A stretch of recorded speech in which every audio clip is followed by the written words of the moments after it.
Hello दोस्तों, आज की कहानी है बेवफा। आज मेरी ज़िंदगी में एक ऐसा दौर आया है जिसमें मैं अपने प्यार, अपने पति जो एक वक्त मेरा सब कुछ था, उसे दिल से बद्दुआ देते हर रोज़ कोस रही हूँ। नफ़रत करती हूँ इतनी हद तक कि उसका चेहरा याद आते ही थूक देती हूँ। जिसको पाने के लिए एक दिन दुआ मांगती थी, व्रत रखती थी, मंदिरों की दहलीज पर मन्नतों के धागे बांधती थी, और जिसके प्यार में अंधी होकर अपने देवदूत जैसे पापा का दिल दुखाकर घर से भाग निकली थी। आज उसी इंसान से मैं बेपनाह नफरत करती हूँ, जिसकी वजह भी कोई मेरा अपना ही रहा है। मैं और राज खुशी खुशी जिंदगी बिता रहे थे, एक दूसरे के लिए पागल जो थे। मेरी खुशी राज के जीने का मकसद थी और आज मेरी खुशी की वजह था लव मैरिज जो थी। कॉलेज के ज़माने से शुरू करो तो मैं बहुत ही चुपचाप रहने वाली, पढ़ाकू टाइप की, रिजर्व नेचर की लड़की थी, अपने काम से काम रखने वाली।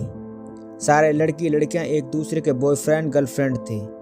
मेरा कोई बॉयफ्रेंड नहीं था।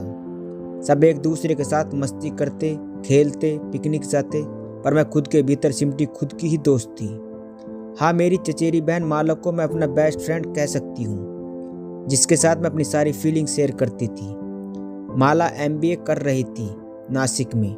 फ़ोन पर हम दोनों बहनें घंटों बातें करती थी। एक दिन मैं कॉलेज की लाइब्रेरी में बैठकर पढ़ रही थी तो अचानक राज ने आकर कहा, हाय मिस मुक्ति, क्या हम दोस्त बन सकते हैं? मैं थोड़ा हड़बड़ा गई और जी मैं कैसे करते शब्दों को हलक से बाहर निकाल ही नहीं पाई। राज ने कहा, अरे घबराइए मत, मैं इंसान ही हूँ, कोई एलियन नहीं। इट्स ओके, अगर आप मुझे दोस्त बनाना नहीं चाहती तो रहने देते हैं। मैंने कहा, जी ऐसी कोई बात नहीं है, बस मेरा नेचर ही कुछ ऐसा है। पर राज ने मीठी मीठी बातों से अपना बना लिया। फिर तो मैं और राज बहुत अच्छे दोस्त बन गए और दोस्ती कब प्यार में बदल गई पता भी नहीं चला। मैं राज में हो गई, मेरी हर बात में राज ही राज था। पागलों की तरह हम दोनों एक दूसरे को चाहने लगे थे। पर मेरा परिवार थोड़ा पुराने ख्यालात वाला था। पापा की मैं जान थी, पर पापा उसूलों के पक्के थे और लव मैरिज के खिलाफ थे।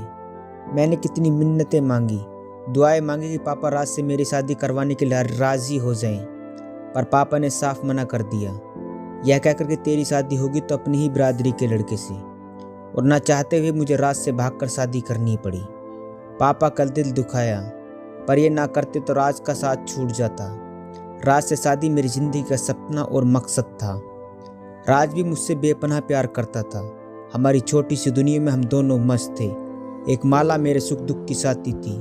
कभी कभी राज भी माला से हाय हेलो कर लिया करता था और मजाक में कहता भी, यार मुक्ति तुम्हारी बहन बहुत सुंदर है, कभी बुलाओ भी हमारे घर। वैसे साली आदि घरवाली कहलाती है तो थोड़ा चांस मैं भी ले लूँ। मैं बनावटी गुस्सा करके बात उड़ा देती थी। मैं जानती थी राज मुझे बेहद चाहता था, उसकी नीयत फिसलने का सवाल ही पैदा नहीं होते। राज एक प्राइवेट कंपनी में मैनेजर की पोस्ट पर था।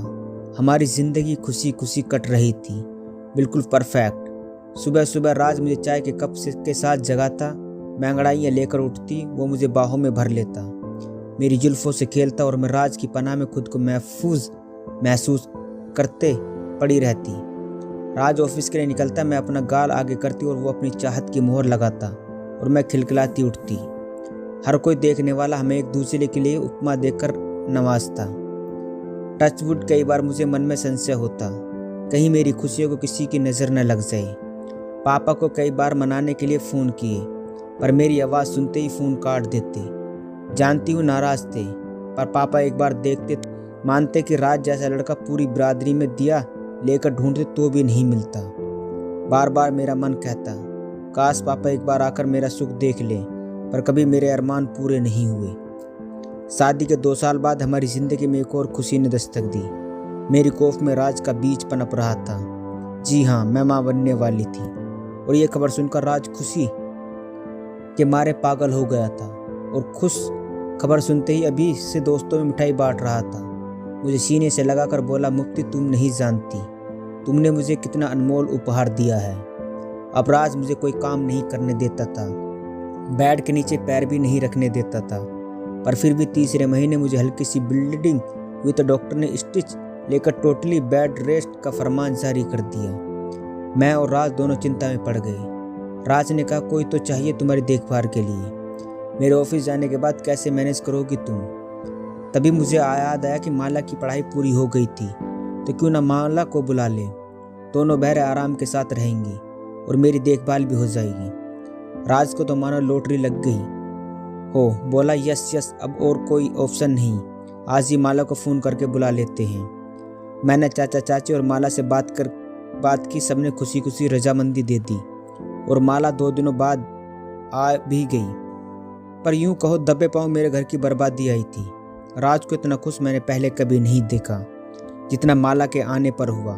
माला चंचल और बिंदास थी, बोलने में मुखर और दिखने में अति सुंदर। नो डाउट माला और राज मेरा बहुत ख्याल रखते थे। अब मेरा 6वां महीना चल रहा था। डॉक्टर ने थोड़ा चलने फिरने की छूट दी, पर हमारा बेडरूम ऊपर था तो राज ने ये कहकर मुझे नीचे के रूम में शिफ्ट करवा दिया कि सीढ़ियाँ चढ़ना जोखिम होगा। मुझे भी ठीक लगा। मैं तबीयत की वजह से ज़्यादातर अपने रूम में ही पड़ी रहती थी और मेरी इस परिस्थिति का फ़ायदा उठाते राज और माला कब एक दूसरे के करीब आ गए मुझे पता ही नहीं चला। माला मुझसे ज़्यादा राज का ख्याल रखती थी। राज की हर छोटी बड़ी ज़रूरत हंस-हंस कर पूरी करती। राज की पसंद का खाना बनाने से लेकर ऑफिस जाते वक्त दरवाजे तक छोड़कर जाना और राज के ऑफिस से आते ही गले मिलकर स्वागत करना। मैंने 2-3 बार दोनों को टोका भी, पर राज ने मुझे सख्ती से डांटकर ये कहकर चुप करा दिया कि तुम्हें शर्म आनी चाहिए। एक तो माला हमारी हेल्प करने के लिए आई है और तुम ताने मार रही हो। पर अब तो पानी सर से ऊपर जा रहा था। उन दोनों की छेड़छाड़ और दियाती भाषा के बात करने के लिए ऐसा था। आहिस्ता आहिस्ता दोनों मेरे प्रति लापरवाह होने लगे थे। माला का बर्ताव मानो वो घर की मालिकन हो ऐसे होने लगा। मेरी आंखों के सामने बिंदास दोनों एक दूसरे पर प्यार जताते और मेरी आंखों के सामने ही माला को उठाकर राज ऊपर मेरे बेडरूम में ले जाने लगा और उन दोनों की गुफ्तगू के ठाके से मेरे सीने में उबलता हुआ शीशा मानो किसी ने उड़ेल दिया हो, ऐसी जलन होने लगती थी। पर उस दिन हद ही हो गई। सुबह से ही मेरी तबीयत ठीक नहीं थी तो मैंने राज को कहा आज ऑफिस से छुट्टी ले लो, कभी भी अस्पताल जाना पड़ेगा। राज ने छुट्टी ली भी, पर मेरे लिए नहीं, माला के साथ रंगरलियां मनाने के लिए। खाना खाकर दोनों ऊपर चले गए और मुझे लेबर पेन शुरू हो गया तो मैंने राज और माला की आवाज़ लगाई। दोनों के ऊपर कमरे में थे। एक कोर्डलेस घंटी भी रखी थी जो मैंने बार बार बजाई, पर 1 घंटे तक दोनों नीचे नहीं आए। मेरा दर्द बढ़ता जा रहा था, सारा पानी गिर गया। मैं दर्द से बेहाल रोई जा रही थी और कब बेहोश हो कोई पता ही नहीं चला।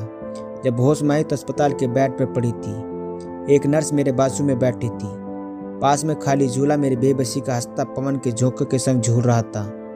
मैंने नर्स से पूछा क्या हुआ, मुझे बेटा या बेटी, कहाँ है मेरा बच्चा? नर्स ने सर झुकाते हुए कहा मैडम आप आराम कीजिए, आपको आराम की ज़रूरत है। मुझे शक हुआ और मैंने चिल्लाते हुए कहा बोलो कहाँ है मेरा बच्चा? और मैं खड़ी होने की कोशिश करने लगी तो नर्स ने कहा मैम आपके बच्चे ने पेट में ही दम तोड़ दिया था, बेटा था जो अब इस दुनिया में नहीं रहा। इतने सुनते ही मैं पागलों की तरफ फूट फूट कर रोने लगी। मेरी आवाज़ सुनते ही राज अंदर आया और मुझे शांत कराने लगा। मैंने उसका चेहरा देखना भी गवारा नहीं समझा।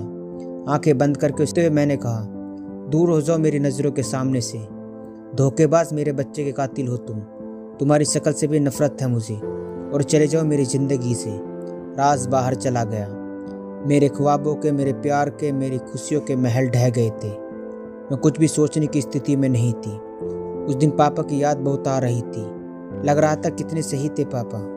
मेरी नासमझी का परिणाम मेरे सामने था, पर अब मुझे सोचना था अपने आगे की ज़िंदगी के बारे में। 3-4 दिन बाद थोड़ा ठीक होते ही मैं बिना किसी को कुछ बताए अस्पताल से भाग निकली और सीधा पापा के घर आ गई। एक से असमंजस थी, पापा वापस अपनाएंगे नहीं, पर आखिर माँ बाप जो थे सब कुछ भुलाकर मुझे गले लगा लिया।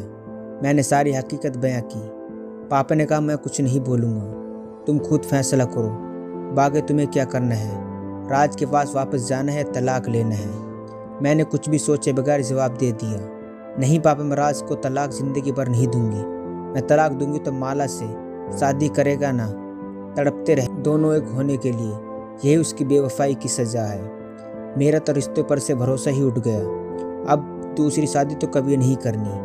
आपने इतना पढ़ाया, कुछ ना कुछ काम कर लूँगी। पापा ने कहा ठीक है, तुम्हारा ही घर है, आराम से रहो। आज एक स्कूल में टीचर की नौकरी करके छोटे छोटे बच्चों को, अपने बच्चे को तलाशती रहती हूँ। चुनने में आया मालन राज को छोड़ दिया है और किसी एक बच्चे के बाप और उनसे 10 साल बड़े विदुर से शादी कर ली है। राज को गुर्दे का कैंसर हो गया है, अकेले जिंदगी बिता रहा है, पर मुझे किसी से कोई हमदर्दी नहीं। हर किसी को अपने पापों की सज़ा भुगतनी ही पड़ती है। इतनी कड़वाहट भरी उस शख्स के लिए दिल में कि आज भी जब कहीं राज नाम सुनती हूँ या उस बेवफा की याद आती है तो मन का जायका बिगड़ जाता है और थूक देती हूँ। दोस्तों, बस इतनी सी थी ये कहानी। दोस्तों, कहानी अच्छी लगी हो तो चैनल को सब्सक्राइब करना ना भूलें।